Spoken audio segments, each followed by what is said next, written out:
कृष्ण योगेश्वर हैं, द्वारिकाधीश हैं, त्रिलोकीनाथ हैं,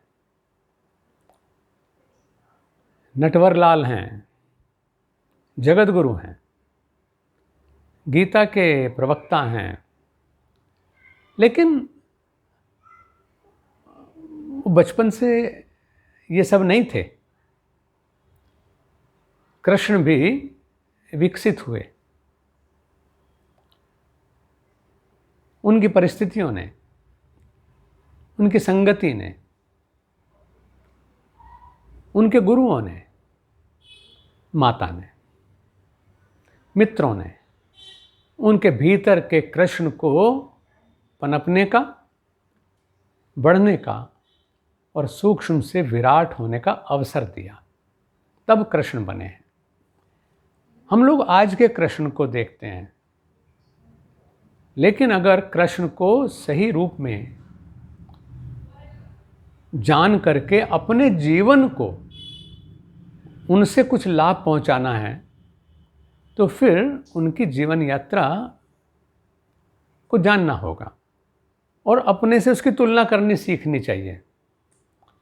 देखें हम कहाँ खड़े हैं।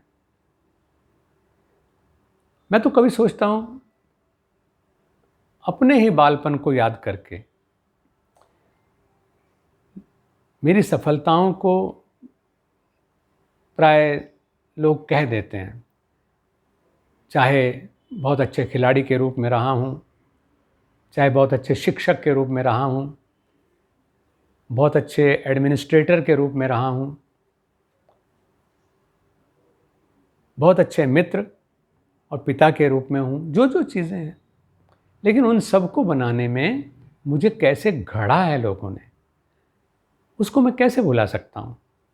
मेरे पास तो अहंकार करने के लिए, अपनी उपलब्धियों का अहंकार करने के लिए सुई भर भी तो जगह नहीं है।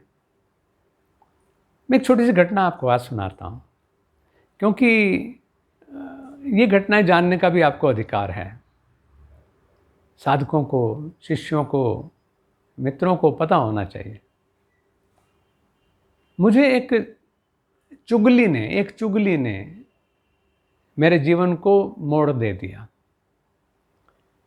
मैं छोटा सा था, शायद 6ठी क्लास में पढ़ता था, और मुझे संगति 2 ऐसे विद्यार्थियों की मिल गई जो मेरे साथ स्कूल जाया करते थे चल करके। तो स्वाभाविक है कि उनकी बात मैं सुनता था और वो मुझे जो कुछ वो करते थे वो करने के लिए प्रोत्साहित भी करते थे। एक दिन रिसेस में हम खेल रहे थे, तो उन दोनों साथियों को देख करके मैं उनके पास चला गया, क्योंकि वो मेरे साथ जाते आते थे। तो उन्होंने मुझसे आग्रह किया बीड़ी पीने का। मुझे पता था कि मेरे माता पिता ने तो इन चीज़ों के बारे में कहा है कि ये अच्छी चीज़ें नहीं होती। तो मुझे उन्होंने आग्रह किया कि करके देख तो सही। हमने कहा नहीं। फिर अंदर से डर भी था, एक तो शिक्षा थी, फिर डर था। मैंने उन्हें कहा नहीं, अगर पिताजी ने देख लिया या किसी ने उनको बता दिया तो मेरी पिटाई होगी। मैं ये नया प्रयोग करना नहीं चाहता। छोटा सा 6ठी क्लास का बच्चा था मैं, और क्योंकि पढ़ाई में होशियार था इसलिए क्लास टप करके मैं जल्दी, यानी समझिए 8 साल का था मैं, 6ठी में आ गया था। तो उन्होंने मुझसे जब ज़्यादा प्रेरित किया, तो बच्चा था, मैंने वो काम कर लिया। मैंने एक बार उसको पफ करके देखा जैसा उन्होंने बताया, तो मुझे ना तो उसकी गंध अच्छी लगी, ना उसका प्रभाव अच्छा लगा। मतलब वो बहुत बेकार था और मैंने फेंक दिया। मैं कहा मैं नहीं ये काम करूँगा। उसके बाद जब मैं स्कूल से घर पहुँचा तो मैं वहाँ का वातावरण देख के थोड़ा सहम गया, क्योंकि मेरी माँ ने मुझको बहुत अच्छी तरह से पिटाई की और कहा कि तू स्कूल में जाके बीड़ी पीता है। मैंने कहा नहीं तो। और ऐसा कहते के साथ खूब अच्छे से पिटाई हुई मेरी। और उन्होंने कहा कि वो चंद्रदत्त जो है क्या झूठ बोलता है। तो मैं समझ गया कि किसी चंद्रदत्त ने मेरी शिकायत की है और मेरी माँ को पता चल गया। बच्चा था तो मुझे उस चंद्रदत्त के प्रति मन में बुरा भाव हो गया और मैंने कहा उसको तो मैं देख लूँगा। ये घटना आई गई हो गई। माँ से मैंने माफ़ी मांग ली कि आइंदा ऐसा नहीं करूँगा, और मैंने कभी किया भी नहीं उसके बाद। लेकिन ये व्यसन जो शुरू हो सकता था, उससे उस शिकायत ने मुझे बचा लिया और मुझे दिशा मिल गई अच्छे खान पान की, अच्छी संगति की, अच्छे स्वास्थ्य की।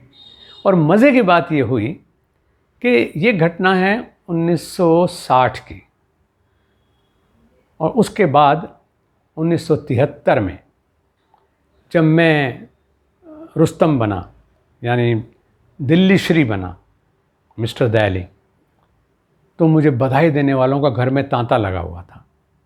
बहुत लोग इकट्ठा हुए।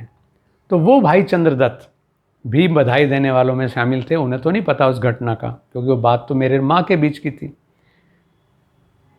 जब वो बधाई देने के लिए आए तो मैंने उठ करके उनके पैर छुए और मैंने कहा कि मेरी इस सफलता का श्रेय आपको है और सिर्फ आपको, क्योंकि अगर आपने मेरी उस घटना की जो मैंने एक ही बार ज़िंदगी में की थी, बीड़ी पी के देखा था एक बार केवल, तो उसकी शिकायत अगर आप मेरी माँ को न करते तो न मेरी पिटाई होती, न मुझे सीख मिलती, और ना ही मैं आज इस जगह होता। वो मेरी चुगली ना हुई होती तो शायद मैं किसी और रास्ते पे चला गया होता। तो उन्हें, उनकी आंखों में आंसू आ गए, और आंसू इसलिए आ गए कि वो पश्चाताप के आंसू थे। उन्होंने कहा कि मेरी इतनी सी बात ने तुम्हारी ज़िंदगी को ऐसा बना दिया, लेकिन मैं आज शर्मिंदा हूँ। मुझसे बड़े थे वो, काफ़ी करीब 8-7 साल बड़े रहे होंगे, क्योंकि वो बहुत सिगरेट भी पीते थे, तंबाकू के पान खाते थे। वो कह रहे कि मतलब मेरी शिकायत ने, एक बार की गई शिकायत ने तुम्हारी ज़िंदगी ऐसी बना दी, लेकिन मेरी ज़िंदगी जो है वो मेरे कर्म के हिसाब से खराब हो गई। तो संगति का प्रभाव पूरा पड़ता है। हमें ख़ास तौर से जागरूक रहना चाहिए कि हमारे बच्चों को अच्छी संगति मिले, और बच्चों को भी इतना बहादुर होना चाहिए कि अगर कुछ बात गलत है तो भले ही कोई हमें उसके लिए उकसाए, ब्लैकमेल करे, लेकिन हमें बहुत मजबूत होकर के we should stand by right side, हमें सही जगह पर ही खड़ा होना चाहिए। और बुज़ुर्गों का जो मार्गदर्शन है उसको अपना सौभाग्य मानना चाहिए। उस एक चुगली ने मेरे जीवन को मोड़ दिया, और अगर वो चुगली ना हुई होती तो हो सकता है जो भटकाव की दिशा शुरू हुई थी तो वहाँ मेरी दिशा विध्वंसात्मक या नकारात्मक हो जाती।